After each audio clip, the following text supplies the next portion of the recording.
কৰ্মচাৰীসকলৰ বাবে ভাল খবৰ দিছিলে যে তেওঁলোকক মৰগীয়া বানাজ দিয়া হ'ব আৰু এইখিনি ক্ষেত্ৰত এতিয়া যিহেতু বিধানসভা বাজেট অধিৱেশন চলি আছে তাতে উল্লেখ কৰিছে আৰু ইয়াৰ সমান্তৰালকৈ যদি চাওঁ কৰ্মচাৰীসকলক OPS বিষয়টো NPS OPS UPS এই বিষয়বিলাক যিহেতু উত্থাপন হৈ আছিলে এই বিষয়কেইটাক লৈ কি কেনেদৰে এইখিনি বিধানসভা বাজেট অধিৱেশনত এইখিনি আলোচনা হৈছে বা কি কেনেকুৱা ধৰণৰ কাৰ্যকৰী কৰা হ'ব বা কেনেকুৱা ধৰণৰ প্ৰক্ৰিয়াৰ মাজলৈ যাব তো এই বিষয়ক লৈ কি কেনেদৰে হৈছে আৰু এই ক্ষেত্ৰত অখিল গগৈ ডাঙৰীয়াই হওক বা বিৰোধী অন্য বিধায়কসকলে হওক তেনেদৰে এই বিষয়কেইটাৰ ওপৰত অতি গুৰুত্ব সহকাৰে লৈছে আৰু চৰকাৰে কি কৰিব কি নকৰিব সকলোখিনি কথা আজিৰ এই ভিডিঅ'ৰ জৰিয়তে আপোনালোকক জনাবলৈ গৈ আছোঁ। ভিডিঅ'টো বহুত বেছি দীঘলীয়া নহয়, ভিডিঅ'টো আপোনালোকে শেষলৈকে চাব। শেষত আপোনালোকৰ মন্তব্য কমেণ্টৰ জৰিয়তে জনাবলৈ নাপাহৰিব আৰু এইখিনিতে আপোনালোকক সদায় কোৱাৰ দৰে চেনেলটোলৈ আপোনালোক যিসকল নতুনকৈ আহিছে চেনেলটো ছাবস্ক্ৰাইব কৰাৰ লগতে কাষতে থকা বেল আইকনটো প্ৰেছ কৰি অল কৰি থ'ব যাতে নতুন এটা ভিডিঅ' দিয়াৰ লগে লগে আপোনালোকে আগতীয়াকৈ চাবলৈ পায়।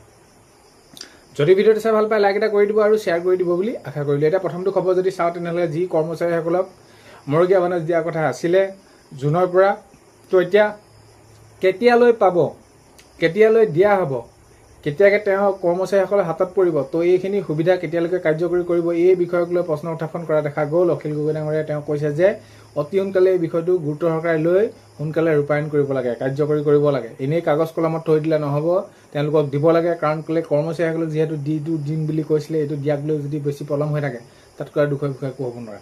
তো এনেকুৱা ধৰণৰ মন্তব্য আগবঢ়াই এতিয়া আগন্তুক সময়ত গম পোৱা যাব। আৰু এতিয়া যিটো এই প্ৰশ্ন উত্থাপন কৰিলে কিন্তু উত্থাপন কৰাৰ পিছত কোনো ধৰণৰ এটা সঠিক উত্তৰ পোৱা নগ'ল আৰু এই ক্ষেত্ৰত অখিল গগৈ ডাঙৰীয়াই কৈছে যে মন্ত্ৰীসকল মহোদয়সকলক মই যিটো প্ৰশ্ন কৰোঁ তাৰ কোনো মই আজিলৈকে সঠিক উত্তৰেই পোৱা নাই।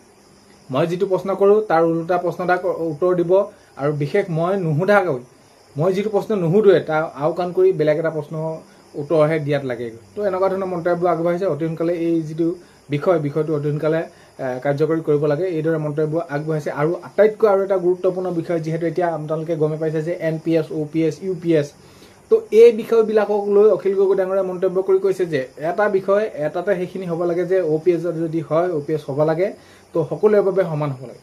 কথাটো এনেকুৱা ধৰণৰ এটা মন্তব্য আগবঢ়াইছে। আৰু এই যিটো বিষয় এতিয়া UPS হৈ আছে বা NPS দিয়াৰ কথা এই বিষয়টো একেবাৰে নাকচ কৰিছে, নহ'ব লাগে। মুঠতে OPS কেতিয়াকৈ দিব সেইটোহে লাগে বুলি কৈছে অখিল গগৈ ডাঙৰীয়াই।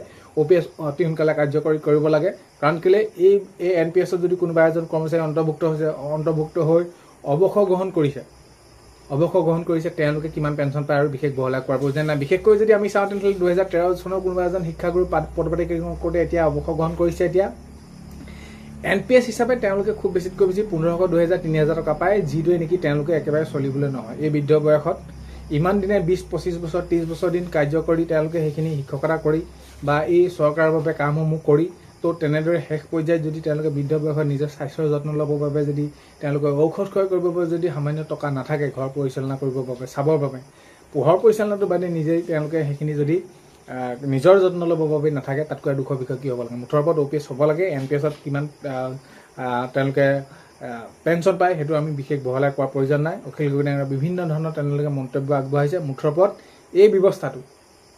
এই ব্যৱস্থাটো এটাই কৰিব লাগে, OPS কৰিব লাগে। কেতিয়ালৈ কৰিব সেইটো প্ৰশ্ন উত্থাপন কৰিছে, কিন্তু এই প্ৰশ্নৰ উত্তৰত কোনো ধৰণৰ তেওঁ যিটো উত্তৰ বিচাৰিছিলে উত্তৰ পোৱা দেখা নগ'ল আৰু এইখিনি ক্ষেত্ৰত কৈছে কেতিয়ালৈ পাম সেইটো আমি অনিশ্চয়তা। মুঠৰ ওপৰত OPS কৰিব লাগে, সকলো কৰ্মচাৰীকে OPSত আঁতৰত আনিব লাগে, সকলোখিনি তেনেদৰে অখিল গগৈ ডাঙৰীয়াই মন্তব্য কৰা দেখা গৈছে। তেতিয়া আগন্তুক সময়ত কি কেনেদৰে বিষয়টো গভীৰভাৱে লৈ কেনেকুৱা ধৰণৰ কাৰ্যকৰী কৰে সেইটো এটা লক্ষণীয় হ'ব। মুঠৰ ওপৰত এইটোৱে কৈ আছে যে OPS হ'ব লাগে, OPS হ'বই লাগিব, OPS পাবই লাগিব। কাৰণ কেলৈ আমি যদি চাওঁ তেনেহ'লে কোনোবা এচাম কৰ্মচাৰী OPS, কোনোবা এচামে NPS, কিবা UPS এইবিলাক নহ'ব, মুঠতে OPS লাগে বুলি এইদৰে মন্তব্য কৰিছে।